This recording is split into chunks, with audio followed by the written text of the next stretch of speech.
Darby and Okay, let's go. Okay, hello everyone. Today I have invited a friend of mine. His name is Marcel, and Hello. he's a good friend from university. So we've known each other for, I think now two and a half, maybe 3 years. Not so sure. And we're trying to talk about basically everything, but maybe we will have a little bit somewhere like orientation towards like American goals, American topics. I don't know, like English speaking topics, whatever. But yeah, we'll just develop over the discussion, I think. But so welcome, Marcel, to the podcast. Hello, everybody. My first podcast. I'm very excited, actually. Jan Philip wrote me like I think it was one week ago, something. So I had no idea about this project, and my first podcast stream. So I'm very excited, and I'm happy to be here and to discuss some of the topics you just mentioned. Exactly, that's good.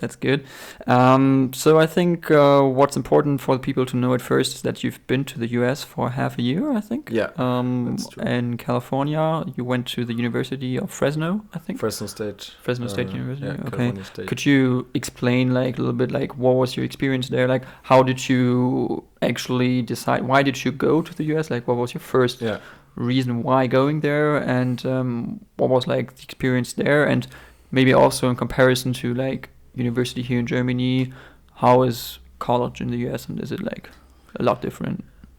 First of all, so in Europe it's like you have bachelor master's systems. So right now I'm in my bachelor, studying business administration, and it's very usual or kind of not unusual that in your third year, for half a year, you go to some university abroad. Could be in Europe, could be in Asia, anywhere you want to go. And after my high school, I already been to Australia, and for me it was very important that I go to an English-speaking country because I wanted to improve my English, although it was already kind of good, but I also wanted to experience these cultures. So the USA always been a dream for me. I've already been there in New York, a different story for 3 weeks for the National Model United Nations. Also some American universities been there, so. Yeah, I looked up in our Excel sheet from the university which universities are there in the USA, so I don't have to pay a tuition fee. Okay. And there was some university in Colorado, so in the Middle West, and so I come down to California, and there was the only university with no tuition fee was California State. So I decided to go there. It was second half of 2019. Mm-hmm. And amazing time. So really, I have to admit, it's different university, very different. I think we can discuss this maybe also further down the road. The class system and everything is kind of different, but I really enjoyed to be there, and learned a lot about American way of living. Yeah, American. And California. Made a lot of trips to Grand Canyon and. Maybe, many cities in California, so an amazing time, definitely. Mm-hmm. Okay, cool. And so if you think about like university in the US, college in the US, like because what people in Germany or in Europe generally think is that it's like very different. It's just, I mean, like people know about like movies from the US, like, okay, this is like supposed to be like a college experience in the US. Could you say that it was actually like a little bit comparable to like movies, or is it like completely different, like class life and then like life on campus and parties and all that? Is it different, or could you say it's like it's not totally different for sure. Okay. Maybe in movies they're all pretty girls, pretty guys, so that's different. That's probably not realistic, but so in Europe we have like very, very, very big classes, like 800 people in the classroom. Mm-hmm. And you don't have to go to class, so it's not unusual that you just do the things on your own. You just watch maybe kind of the lecture, but you don't have to do it. Everything that counts is the last exam, and that's 100% of your grade. And in the USA it's totally different, so I knew I have to expect that, but it's very different. So you have like classrooms like with 30 people. Mm-hmm. It's more like in Europe in school, and you get grades not just 100% from your final exam, but you also have midterm exams. You have like maybe presentations, group works, which also count maybe 5% of your grade. So you kind of get used to the fact that every week you have something to submit. Maybe it's not like big work, but everything counts for your grade. So that's for sure different. And also, I don't know if it's really like you have to be there. It's mandatory, but I always went to the classes because I was told that you have to have a reason not to be there. Okay. So that was different, but it was very nice. It was campus life is different. We don't have this here in our university city. So everything is on campus. I've lived on campus. You have the dining hall, you have like soccer field. Sports is very huge. So this we are Fresno State, we are one college. We don't have this here in Europe. Like maybe you have a soccer team, maybe you like your university, but that's not all in one. And in this city, like for example, the football team, Fresno Bulldogs, everybody was a huge fan and everybody waited for the weekend to come when the Bulldogs played home game. So I would say these are the big differences, like the day-to-day life, classrooms, presentations. So that's different, and also the campus life, totally different. Yeah. Okay, totally different. So so you said that, okay, so sports is huge and class was kind of like either you have to go to class, and if you don't go, then you have to have like an excuse. So why are you not going there? Like why? So is it like strict, like more strict than here? Then it's somewhat like a class experience also, like in high school or like in school. Not that open as in Germany or in Europe. Yeah, definitely. I had the feeling some teachers also made like who is here. So went through the list of all the names, and if you were there, you get like a check, and maybe you have 3 or 4 times in a semester, during a semester, when you are allowed to miss class. But if you miss more classes, you can't get a grade at the end of the semester. I think it was like this in some classes.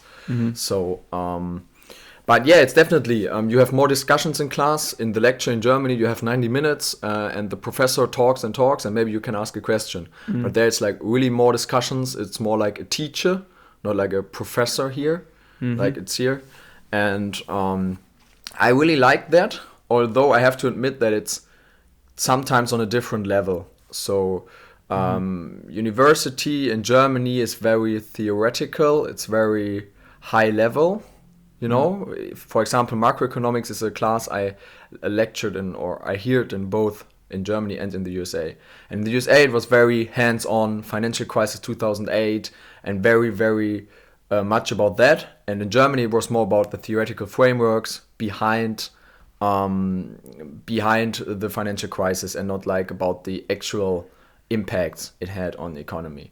So you had more discussions in the class about what happened during the financial crisis, for example, and I really like that.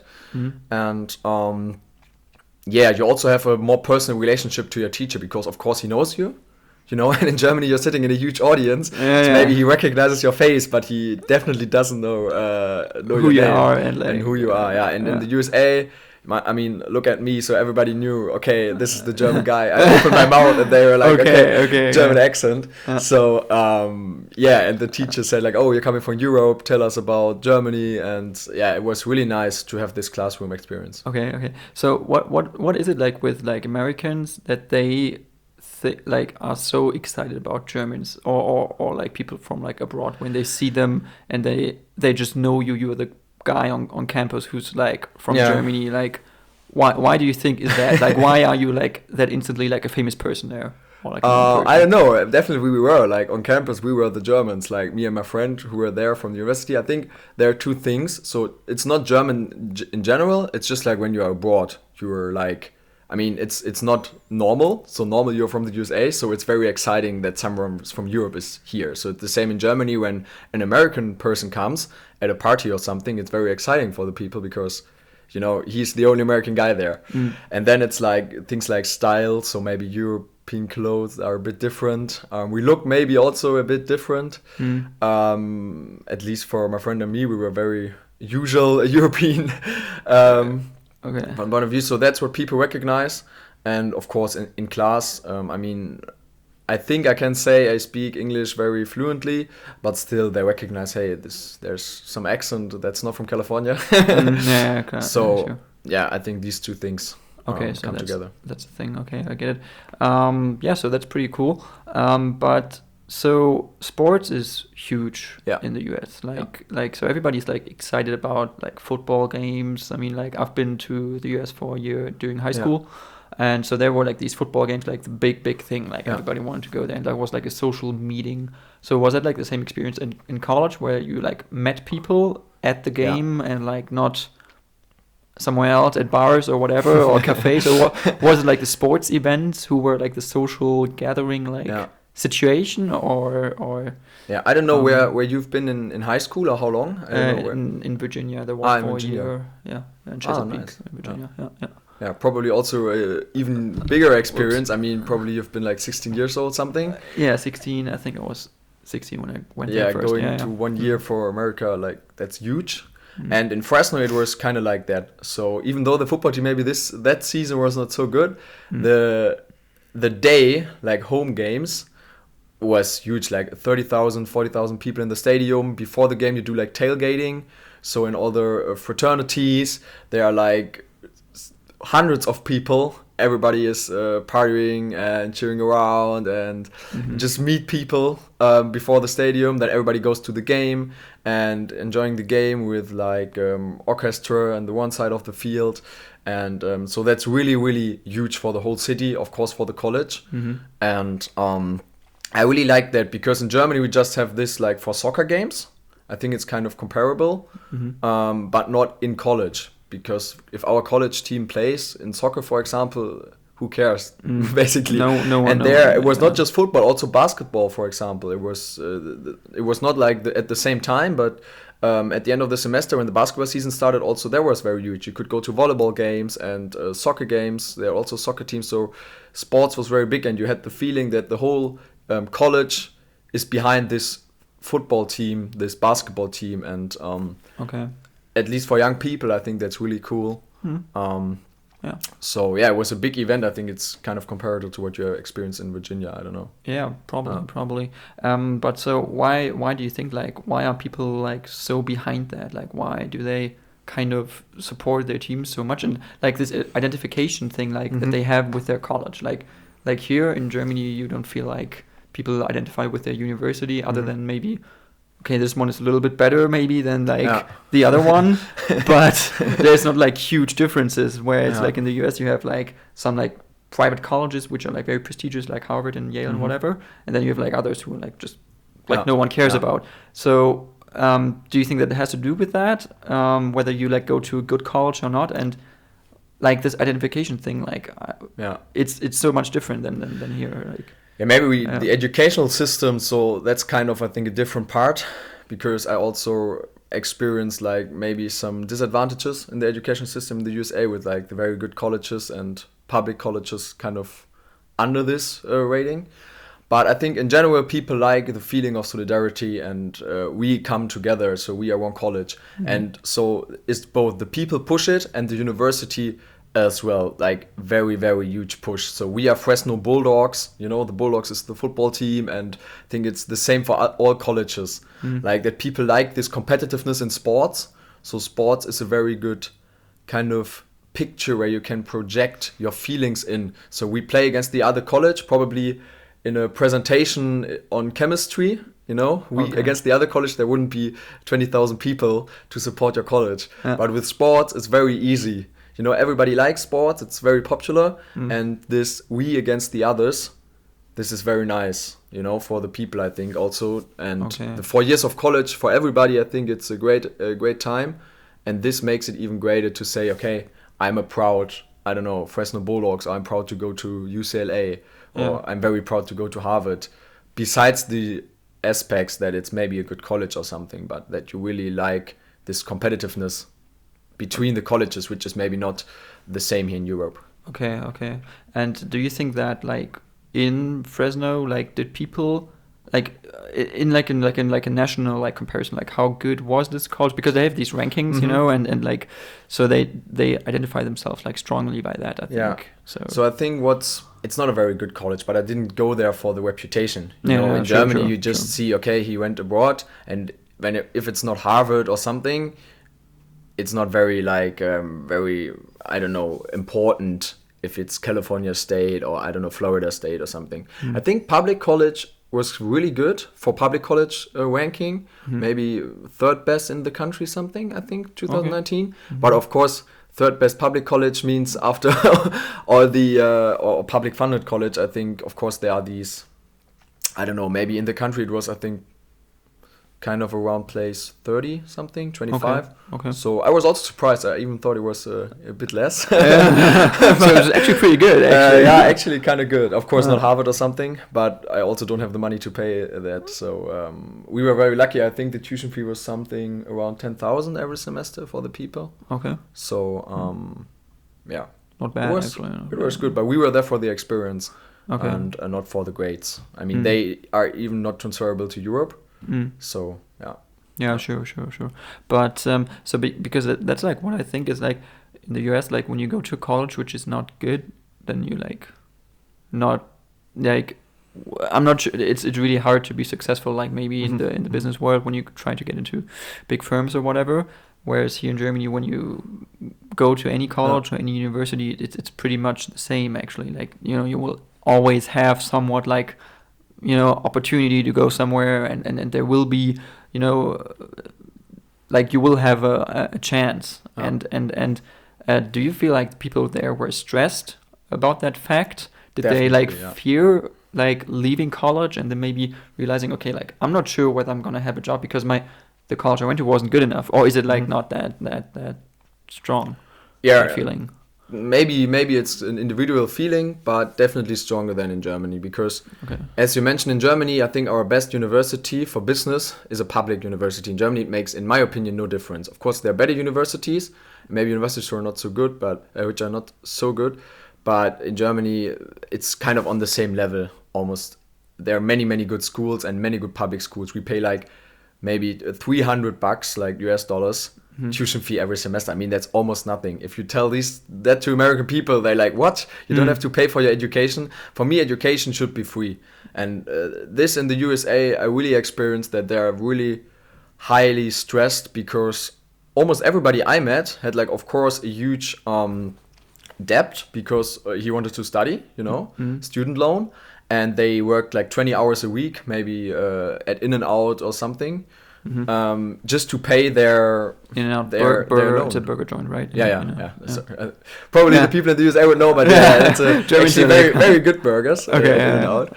But no, and I was like, okay, crazy. If I would have to work 20 hours a week just to pay my student loan, I was very grateful in that moment, or when I talked to people and they told me that I'm able to study in Germany almost for free and don't have to work, because I think, of course, that impacts your school. You know, if you work 20 hours a week, I mean, you're stressed about, okay, what comes next? How should I pay my student loan? Also after studying, because if you have like, I don't know, 40,000 in debt after studying, of course, that puts you under more pressure compared to German students. Maybe you come out of university and say, okay, I have some money on the bank account, I have no loans. Of course, some have loans, but not so many. And now let's see what the job market has for me. So that's really it's tough, I guess. So but so did you think like most of the people you met there, Americans, had that fear, or like how many actually had to work? Like everybody. Like everybody worked. Yeah. Who went to college had a job somewhere. Yeah, almost everybody really like. Okay, and so because for sure. Okay, and so. Was it because they had to pay for like their tuition, or was it like did they have loans? Like what was that like? Like how many? I think so. It was like, or at least what I heard was, you want to study, so you have to pay the tuition, but you don't have the money to pay the tuition, so you can't work for $10,000 in a week. So you make a loan, and to pay that loan, you know, or the interest rate of that loan, you have to work. Just to pay the interest rate, that's why they worked. I think so. I mean, if you have to pay this tuition fee, maybe you have rich parents. Okay, then maybe they pay for you. But if not, I think it's both maybe. Of course, you have interest payments on your loan. But if you have like let's say you have a $50,000 loan. I don't know, I'm not an expert of student loans, but probably there are some student loans which then leased for, I don't know, the whole study time, so you don't have to take every half a year or every year a new loan. And probably, I mean, that's some connected with some interest rate. And Okay. yeah, to pay that, of course, you work then during your time at study, because you also have to finance your daily living life and and daily life. So yeah, and I was very grateful that I can live here and study basically also without a scholarship. I mean, you can work here, you can study here without working. Some people, at least, or most of the people. So yeah. So that's actually like pretty huge. I think that people don't really. I mean, they don't have the.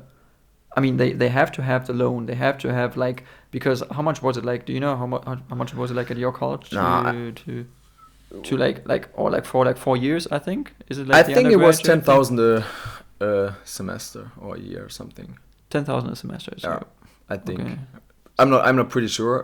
I'm not 100% sure, but yeah, and I think it's also connected with other things, you know, because we can study for free. We can study abroad, for example. But in the USA, if you don't have rich parents, how should you be able to go abroad? I mean, you have to pay your student loan, you know, and you have to pay your tuition fee also when you're abroad, but you can't work the same job abroad. Sure. You know, maybe the people are also not so interested, but of course that's connected with this. So I think the social barriers are really, really higher in the USA than in Europe, or at least in Germany. You know, I mean, let's take me as an example. I come from simple circumstances. Both of my parents are far away from academics. And it was no problem for me to go to high school, very good school.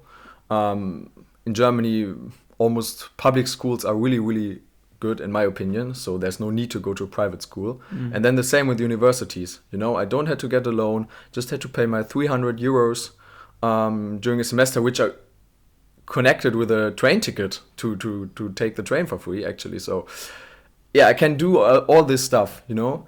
And some people in the USA told me they also would like to do this stuff, but it's so much harder for them. Really. It's almost impossible, actually. Yeah, I also, if you're not like very smart, like Sheldon Cooper smart, and you get a scholarship for a great university, of course that's nice. But for like normal smart people, I think it's very tough. Yeah, that's crazy. That's crazy. Yeah. So, do you think like you would have had the same chances? I mean, you do have a scholarship here, though. Yeah, right. I mean same as you. Yeah, so we both had a scholarship. We should tell the people. Yeah. But like, it's not that comparable to a scholarship in the US, is it? Because we don't get that much money a month. We don't need that much money. I mean, well, I mean, some money we get like 300 euros a month for like books or whatever. Yeah. But this is, to me, like most people like in our scholarship who had like a scholarship, they weren't really like most people came from like wealthier backgrounds. Yeah, that's like my like that's what I thought. Whereas in the US, like when you get a scholarship, you're either really good in sports or you're really smart or whatever. But you necessarily, like, your parents are not wealthy necessarily. Whereas here, that's like that's weird. Like, we have these public universities, but then again, like when we get like scholarships, like people who apply for scholarships are not really like, they probably don't need it, but they get the scholarship. I mean, like, that's kind of strange to me, because there you don't have this somewhat like the, I don't know. Maybe we are, that's in our scholarship, it's because like we are political funded scholarship, so our scholarship, and maybe this political direction, there are more people who come like from a bit wealthier households. But I believe that, for example, USA wouldn't be possible for me without the scholarship, because they paid my flight and everything. So I'm really thankful that I have this scholarship and I have this opportunity. But in the USA, even though I had some people, he was like the best in his year, you know, and he wanted to go some college in LA. I think it wasn't UCLA, but something. And they offered him a scholarship. But even with the scholarship, it was like just 20,000 less tuition fee, but still 20,000 tuition fee. Wow. You know, so to get a full scholarship in the USA, I think it's even harder, so that you don't have to pay any tuition fee. And that's the system, you know. You can like that, you can don't like that, but that's the system. Of course, the universities have far, far more money than European universities.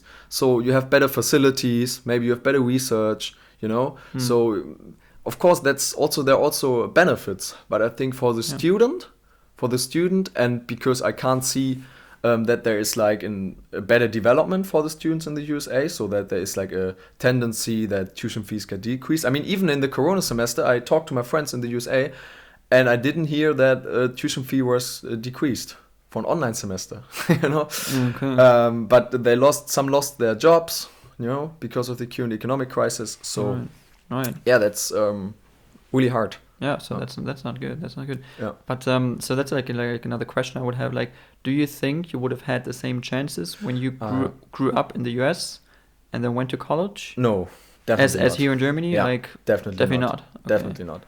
I mean, of course, there are two things, because if your parents are not wealthy, they also tell you maybe take a simple job, you know, make a simple living, and it all has to come from yourself, to push yourself, to have the ambition to make a better life, you know. So what I want to achieve in life, when you have maybe some parents, your parents is professor, he already tells you when you're 6, when you're 10, when you're 14, hey, you could study that, you could do that. My parents, of course, can't tell me, because they didn't have to think about that, you know, that this could be possible. In the USA, I think this is much more crazier, because of course it's in the USA that this kind of, if you can do it, if you really want to do it, you can do it. But in my opinion, it's really hard. I mean, there's so many social barriers. Like, if you really want to make it to a good college, it's harder there than here, because there are more, in Germany we say, stones on the road. Yeah. So yeah, right. True. And so that's like maybe like a problem. I think that, I mean, maybe when you go to college and you try to actually do like, or when you're really like competitive and you want to get like a good job, you know, and then you go to college and then you're like, okay, I should like get a job at like a good firm, like that's like well paying or whatever, and I would go to a big city, and that's like very comparable to here in Germany, because people also try to get good jobs after the university and go. Most people that we know at university, they go to big cities to get a job, but here maybe like the selection process itself is like earlier than in the US, because here we have like these 3 different schools that we go to after 4th grade, and then there, because when you're not good enough in 4th grade, when you don't work enough there, then you will not make it to the highest level of school, and then you won't have the possibility to go to university. And whereas in the US that's not decided that early. So maybe that is like a difference also that you know the US doesn't have, but we have. Yeah. Which they would say like, or think that that's crazy, like that they select that early when you're like 10 years old, and then they decide like, are you good enough to go to this kind of school? Yeah, but you can also go then to university if you go to the second, like not to the best school after that, but you can also make it then, you know, because the 3rd school, if you then graduate from that, you're also allowed to study. So okay, true. Yeah. That's true. Yeah, but of course they don't have that. Everybody goes to high school, and then there's like the selection process starts after high school, so everybody could go to college. You know, I don't know how exactly the selection process works, but right. Yeah, that's different. And as I said, there are also benefits from the system. But for example, when you're young and you hear like, oh, USA, the American dream, you know, everybody can make it here. And then after my half year there, like, as I said, just from a European German perspective, so I'm not an expert, but I had the feeling, actually, it's easier in Germany to have the American dream, you know, than in the USA, because we don't pay for healthcare, you know, healthcare is for everybody, education is for free. And when you look at the USA, that's not true. I mean, both is very, very high gift in the USA. Yeah, true. And That's then, true. as you said, then maybe if you make it to college, but it's like a very, very bad, if you can say that, college, from the reputation perspective, it's also not like equally that you can get a good job. True.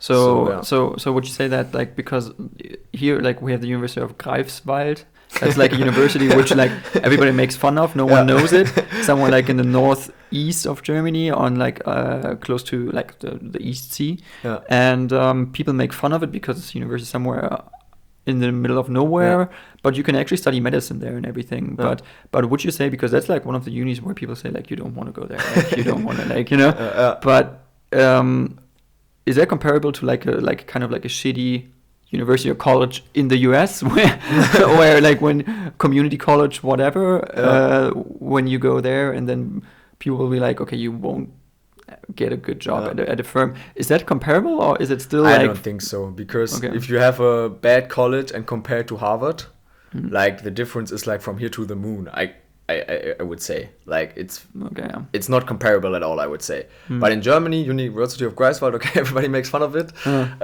Some professors as well as at our university. But at the end of the day, you can get a very, very decent job with the same university, because if you have a good, a good degree at the end of the day, you can have a good job. So the difference from Greifswald to a very good university in the same field of study, it's very, very, very far from the difference from colleges in the USA, I would say. Yeah, okay. No, I get that. I totally get that. But I don't know. I mean, like, I like the US, but I think, sometimes we also have a tendency in Europe and Germany to also kind of like criticize these things like very like generally, to say like, oh, in the US they don't have, like, they have to pay for health, they have to of course, we pay for college, they have no free healthcare or whatever, like, and of course it's like criticized in the US and people are like, we're not so happy about that. But then at the same time, aren't there things like in our system that are also not very fair? Like I mentioned the scholarship thing. Like you said, like, your parents like were not academics, for example. Like but the thing is, like, most people who have a scholarship in Germany are people whose parents are academics, and also only one, I think, or like maybe like 2% of all students in Germany actually have a scholarship. 2%, like that's crazy. Like, why is that? We have still BAföG, like that you can get money, like that you can get money from like a interest-free loan from this from the government for studying. So that's true. But these social barriers, they are there and they will always be there. But it should be a goal to reduce them as much as possible. For example, in Germany, still, I think, I just read it up because it's a very like personally important topic for me, that 70% from children from academic parents study or finish their bachelor degree. 70%. And maybe, what do you think, like working children from the working class, like with no academic parents? What you would think is the percentage? How many are have a bachelor degree? I don't know, maybe like 20%. Yeah, that's actually true. Like 20 or 16 was it, I think. Okay. Yeah. So I was like, okay, I thought we were like very equally like a society, where chances are equally distributed. But when I read this, I was like, oh, that's still a very big difference. And maybe it should be the goal. It's never possible to reduce it. Totally, that's just true, because if you live like, if you have a library at your home and you read when you're 4, that's something different as you live in a small apartment with 8 people, and but it should be a goal to reduce it as much as possible. And this I liked in the American system, because the American, they have another confidence. Every teacher in my classes in the USA told us, build your human capital. You can make it if you want it, and believe in yourself, and do just what you like to do, and this really empowers you to build up yourself and to build your own future. And in Germany, I have sometimes the feeling we don't have this, so that your professor tells you, build your human capital, and whatever you do, like what you do, and to be empowered to, for example, found a startup, or I don't know, make a podcast, for example. So in the USA, I really liked it about the USA, and that's why I like this country so much, because I have the feeling that this is still in the society in the USA. Also, what Barack Obama always talks about, that if you want to make it, you can make it. Of course, we talked about these barriers I mentioned, so that it's not kind of like this in the reality, but still people believe it, and this is really strong in the society and in the communities. And in Germany, I have sometimes the feeling this empowerment of, for example, working class children should be stronger. I had the luck that my teachers at school always told me, Marcel, you have to study, you have such good grades, study, and I had my go to university, teachers, because my parents, of course, they were like, you really have to go to university. It's very expensive.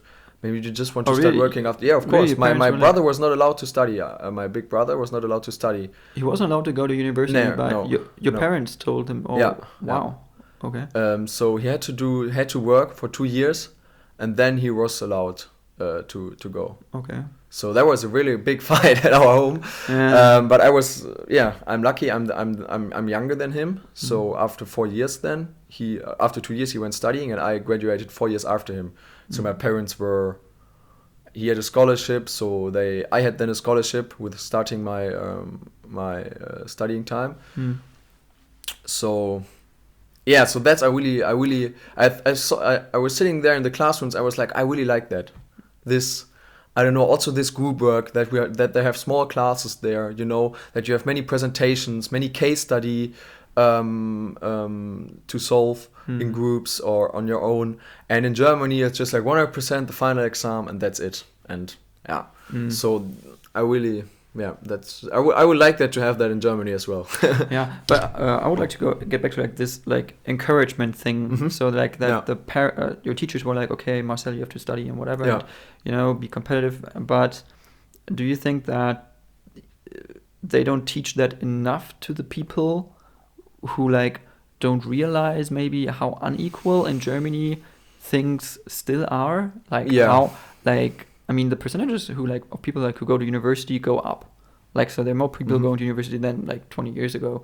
But still, like, I feel like sometimes there's like inequalities in Germany that we don't really talk about. And maybe people don't realize that even actually. We don't discuss that in Germany. Like, we talk about racism the whole year, and that maybe it's your color that won't be able to come to a certain job. And that's a really big topic. But if you talk about diversity, it's also diverse that people from different social backgrounds make it to the jobs.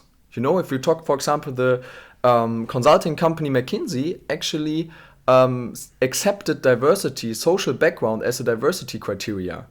Which is at least, I think, a big step. Because in Germany, we don't talk about this. We think we have a society where everybody can make it, and that's it. And that's true, because we're very, very, very, very open. And, but if you're not like very good, for example, if you're not the best of the year, let's say you're like top 20% in your school, probably there won't be any teacher who tells you, man, you have to go to university. And I'm also not a fan that everybody has to study.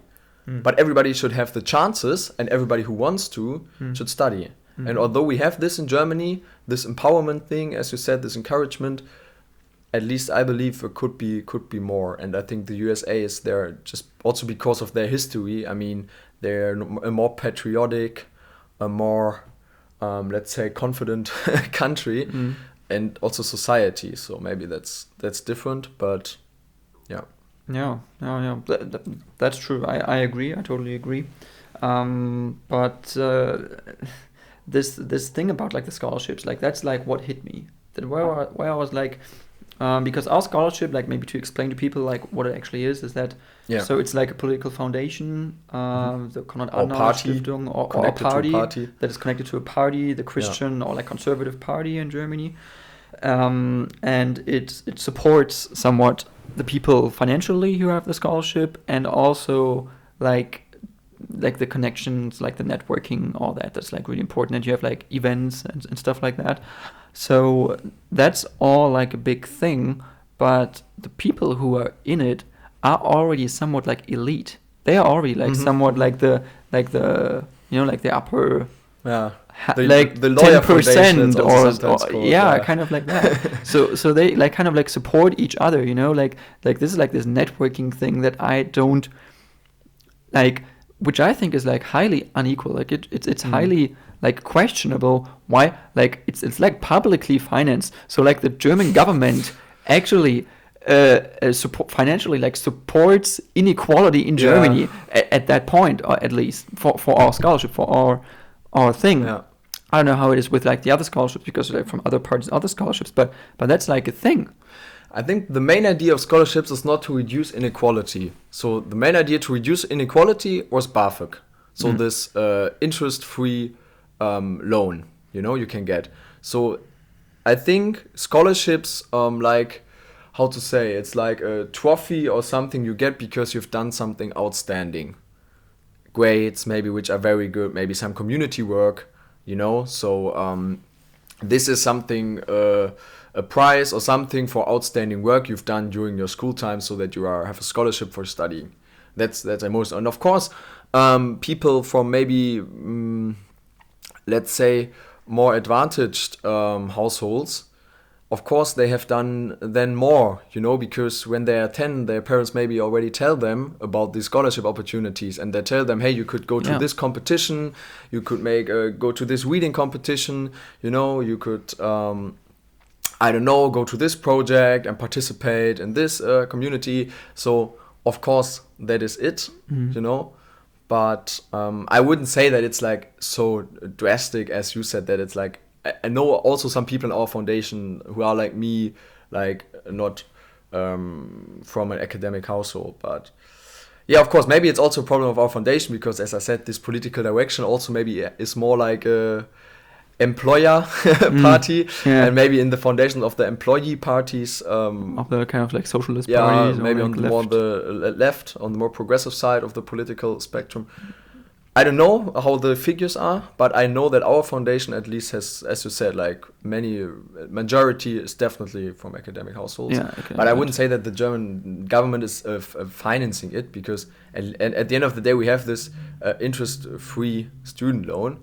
So, but I would definitely say that many people think you can just get scholarships because you have very good grades. And this is something in school you should educate the people more about how many scholarships are out there. Yeah. Because there are so many, Yeah. and you can also get some even with not very, very good grades, but if you've done something outstanding in your community, for example, and if you would tell people during school, hey, this are possibilities, I think that would also help, that maybe more people from my background would get scholarships. True. But it's also that like the people who have good grades, they will get a scholarship, right? So like you have to have like a good like. Yeah, of course you can't be because the last person. There's someone who doesn't in like your year, that makes no get sense. Shit, like he won't get a scholarship. But so those who are good get a scholarship. But who are the people who are like good in school? And it's often also not only, but often and mostly people where their parents are wealthy, or at least have good jobs and they support their kids and stuff like that. So I think like it is still like this bubble that you're in somewhat. Like, of course there are people who are not from that bubble, but those I think are like the exception, at least for the Konrad-Adenauer-Stiftung. Yeah. But I mean, I don't want to like criticize that like totally, because I benefited from it, and you too, from like we did get money, and we did get interesting events and stuff like that, so that was cool. But it's still like questionable at some point, I think. Like I don't know. It's something we probably during Corona crisis or COVID crisis has been discussed more than usual, which is good, because of course during the COVID crisis, or actually right now, for example, Germany is in some lockdown, if you say so. Of course you're allowed to go out, but for example schools are closed. So of course this could increase the social gap, as you mentioned it, because of course the people from better households, to say so, of course their parents and all their circumstances are better to learn at home and to maybe make homeschooling. And of course if you maybe have to share with one of your siblings a room, and your parents can't afford somebody who gives you extra lessons or something, of course even in lockdown this could increase, and this is some development we should have a look on. And that's why I also think that this is the first thing. If the COVID figures allow it, schools should be opened again, because when you go to school this really helps people or children from working class households to learn more effectively. Yeah. So what is your experience right now, like during the pandemic? Like, because I feel like students are like very isolated. They tend to be also like somewhat not like mentioned in the public discussion about some things, because people are always like, I mean, like people about schools, they talk about schools like a lot, but like universities, As like if they're like, the only point in the education system. yeah, exactly. Like Yeah. universities, like no one talks about university because they're like, no one I don't know, like it doesn't appear in the public discussion. So that's Maybe because the urge and the sorrow of students is not like as big. As we really have to say that the students are not like we have not like the biggest disadvantage from COVID. There are very, very many other people who lost their jobs or something and really have to struggle. You know, also like people, artists or something, or self-employed people. So we really have to say like students often are not the people who have the most disadvantage from COVID. But of course, that's not in the discussion actually. In the equation, in the public discussion, it's schools, open the schools, but university, who cares? Yeah, you know, yeah. And also I know many friends. Who lost their jobs in restaurants. You know, because they are not open. So they said, okay, you know, and I don't know. Somehow they get managed to come through this time. But I think you're right that this is should be discussed more, and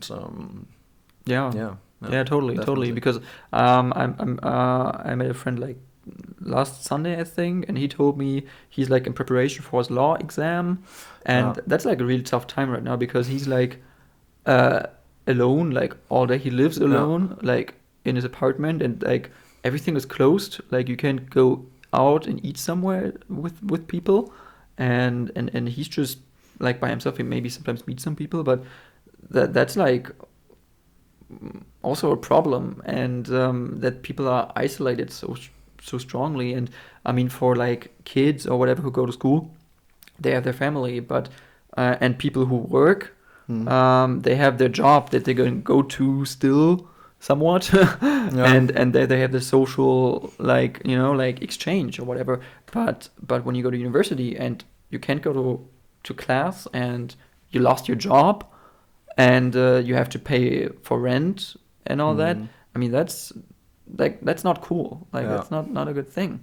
And people don't really talk that much about it, I think. Or why do you think that students are not seen that much in that discussion? Like, as I said, because I think the struggle is not as urgent as in some other parts. Because we had this funding, so there was, I think, a really nice opportunity from the German government that if you're really struggling because you lost your job, you can apply for some very urgent help. I don't know, a few hundred euros, so that you can pay your rent. You know, and that was especially for students. But it was such a low number of people who applied for that. You know. And then it got closed, I think, during September, because there was just like no need to have it longer open if nobody applies for that money, you know? Really? Yeah, that was true. Maybe it was also because nobody knows, not so many people knew about it, but I read the statistics because I'm very, I make a lot of work in some projects where we help young children from school in their last 1 or 2 years with mentorships and all this stuff to help them to start their university, you know. So I really read a lot about this, and I read statistics that many actually then went to their parents and asked for money, or so that this was the major part of the students. So I don't know, and I think because the struggle is not so huge, then it's not discussed more. Because also it's it's also easier to discuss schools, you know, because it's young children. Everybody thinks like, okay, they're young children. We are young adults. And we have to be. Yeah, I mean, universities are also easier. We can like Zoom meetings and everything. It's easier with 23 than with a 6 years old in first class. True.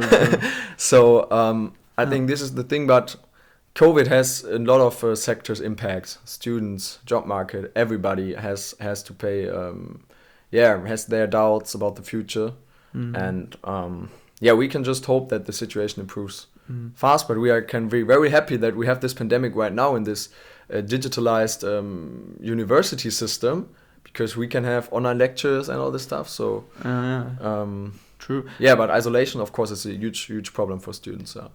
It's a huge problem. Yeah. But so what do you think is like the your chances like on the job market after the pandemic? Do you think like the pandemic has like a strong effect on that, or like a negative like long-term effect? Because okay, so you're in your bachelor's degree right now, so you're about to finish your bachelor's degree, or you have finished it actually, I think. Yeah. Or yeah. Last exam was last week. Last week. Okay. 8 days ago. Okay. Cool. So congratulations on that. Thank you. Yeah, different story. Actually, I would have finished it before Christmas, but the university was smart enough to plan exams in person and not online exams. Okay. And then the COVID figures went up in Germany, and everything was closed. So 1 week before the exam got cancelled and got postponed to January to an online exam. Okay. So that's why I had to write during my internship. I had to study at night and then take a day off to finish the exam. Yeah. Do that, okay, during that. So they did it like in a classroom? No, it was online. It was online. Yeah. Okay. So you're like in a Zoom meeting and then you write. Oh, okay. Yeah. How did that work? Did that like work fine, or was it? Yeah, it was for me. It's fine. It's an open book exam, so it's different. Mm-hmm. You know, if it's not an open book exam, you always have like 1/3 of the exam, which is like basically lecture stuff, so which stands on the slides. Mm-hmm. And of course, with an open book exam, it's just like different questions, because you have the slide right next to you. You can look that up. So it's more like on a different level, the questions, which I think is very good. And you don't have another opportunity right now. So either you do it online or not. So I'm a friend of online, and now I have finished my bachelor's degree. Okay. But yeah, you talked about the job market.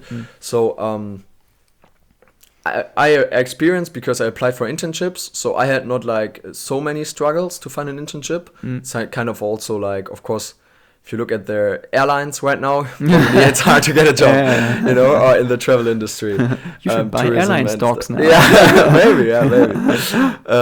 But friends of mine, they were struggling with internships. Also, people I know who finished their master's degree, you know, and for years, nobody in Germany had to think 1 second, oh, maybe I can't get a job with my master's degree. You know, but then during summer or last year, during the first lockdown, last year, of course, it was first they thought, okay, shit, the economy is is struggling right now. But I think as 2008 also showed us, we have a very, very healthy economic system. Germany has, I think, maybe 60% or something of our what our whole economy produces. Actually, I'm missing the English term right now. Oh, you mean like it's not industrial, but it's like BIP. Wait, what do you mean? I don't know. For BIP, I don't know. The GDP. Yeah, the GDP. Gross domestic product. What is it? Gross domestic product. Yeah, actually, we have just like debt from 6% of our gross domestic product, which is still very low compared to other. It's going up, right? It went up. Yeah, of course, it went up now. 8% or so. But but it's still lower than most of the other countries like Italy, France, Spain, or Great Britain before the crisis. So we have a healthy system, and that's what I said. That's why I think it's recovering steadily. Also, right now the stock market is was recovering very fast. Yeah, but what's that about? Like well, that's a different story. Yeah, but why? Like still, like the economy is somewhat like not doing that well. I mean, like you have like businesses closed, like restaurants are closed, and airlines not doing well. But like that's not like the only business part who's like really struggling right now. But like the stock market is like, I don't care, like. You know, it went up like, I don't know. I mean, like I think it's not. Oh, it's almost as high as it was higher last year before the pandemic when it started in January. German? It's still high. German stock is over 14,000. I think it's higher. 14,000 points. Okay, yeah, then it is higher, and which is. I know for me, stock markets is all about psychology. I mean, take the Tesla stock for example. It's all psychology, basically, and. Of course, it had a huge crash last year in March, but people saw this opportunity, you know, to make fast money. So all invested in the stocks, and then it went up again. And right now, people are so used to the COVID, and we have the vaccine. So there is light at the end of the dark times, and so I think it won't. I mean, who knows? You know what happens? It's very uncertain times, but still, I think people believe that it will get better now, week by week by week by month. So that's why the stock market also goes up. Okay. Or stays at least at a very high level right now. Okay. And I think the same for the job markets. The markets will recover. And so you're not that afraid, like after your master's degree, so that's like in 2 years or so. 3 years, 2.5 years probably, yeah. 2 years, so that's like, so you think that it will be like as good as before the pandemic as like last year? Actually, I think so. Of course, as I said, in some sectors not. In some sectors improved. Like as I said, German car market, maybe it's different than before. But for example, if I could think of consulting, for example, I think I have the same chances to get into consulting in 3 years than before the pandemic. I think there's no difference because the need for that is, I would say, it's the same. So the job market changed, but in average, the opportunities, I think, for me in 3 years are kind of comparable. But in general, I mean, we live in a country where the unemployment rate is very low. Maybe it's right now a bit over 5%. Yeah, I don't know. I think so. And everybody, or most of the people who studied, don't have to worry, at least, to find a decent job, I think. That's very nice. I mean, that's a privilege. If you look at the world, true. That's really a privilege. Yeah, true. And and I'm a bit more worried about. I mean, we have this beautiful world map here on the wall. A bit more worried about other countries who maybe have not this high gross domestic product like Germany in Africa, South America, that they would struggle more from this pandemic. Maybe. I mean, they have also other problems, but who knows? Yeah, who knows what are like going to be the long-term effects? But I don't know how much time we have left. I mean, you said like you wanted to do.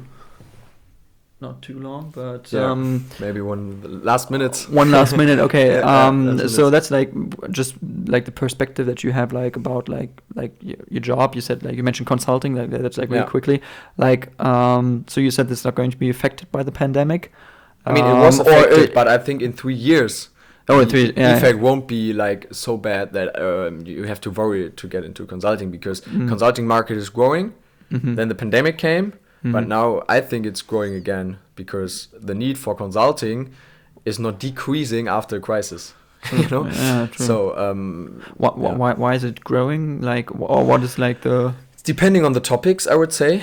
So for example, during a pandemic, of course, first things to do. It's like crisis mode. Okay, ensure liquidity, ensure that our company survives this topic, and afterwards we know it right now. You know, it's a huge turnaround for the companies to manage their companies now when everybody's in home office. That's a huge difference. So in terms of digitalization, growing very, very fast. So there's a need for consulting, I would say. The same in restructuring. So many sectors, market sectors. So restructuring meaning like firms that like didn't make it or went bankrupt. Kind of, something like that. Yeah, turnaround. Okay.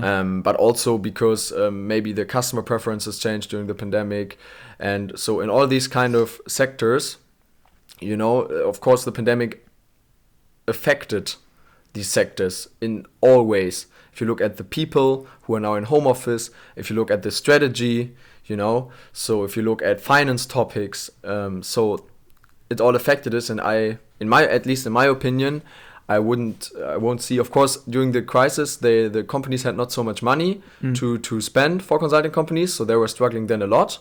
But now the economy is kind of recovering steadily.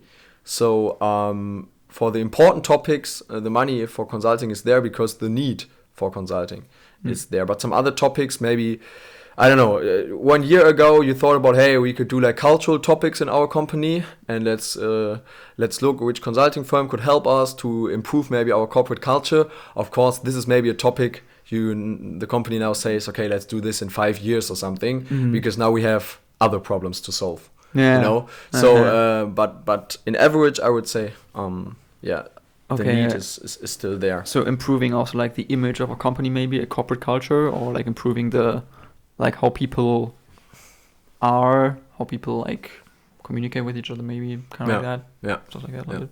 Okay, well, thank you very much, Marcel. Yeah, it was very nice to be here, yeah. and very nice to discuss these topics. I think there are a lot of more topics to discuss in the future, and yeah, totally. So thanks very much. I hope you have a great time in Munich right now, or in the future with your consulting career upcoming. Yeah. To all the English listeners, for us, Munich, great city. Yeah. So definitely, and Münster as well, where we are streaming right now. So definitely a visit worth. Totally. Okay, so thanks very much, and I hope you all enjoyed it, and until next time. Bye-bye.